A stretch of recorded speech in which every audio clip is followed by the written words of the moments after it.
High রে high, টমেটোর ভেতরে ডিম ভাজা খাই। তার ছোট বোনের ভিডিওতে হরে কৃষ্ণ নমস্কার। সেদিন পিন্টু গেছে মেয়ে দেখতে। মেয়ে পছন্দ হলে সামনের সপ্তাহে তারা বিয়ে করবে। আজ পর্যন্ত সে যতগুলো মেয়ে দেখেছে কেউই পিন্টুকে বিয়ে করতে রাজি হয়নি, কারণ পিন্টুর একটা সমস্যা ছিল যে সে ককে প বলতো। যথারীতি সবাই মেয়ে দেখতে গিয়েছে।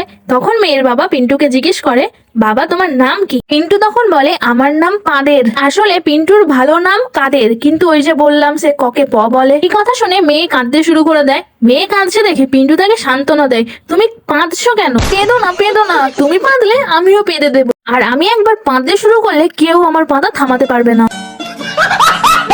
ট্যানটা দেখো, ডিম ভাজা একদম রেডি। এবার আমি এটা খেয়ে তোমাদের বলবো যে এটা খেতে কেমন হয়েছে।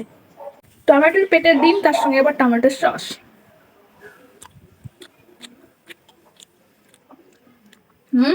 গাইস, এটা কিন্তু সত্যি দারুণ হয়েছে। তোমাদের সঙ্গে দেখা হচ্ছে পরের ভিডিওতে। আজকের জন্য বাই।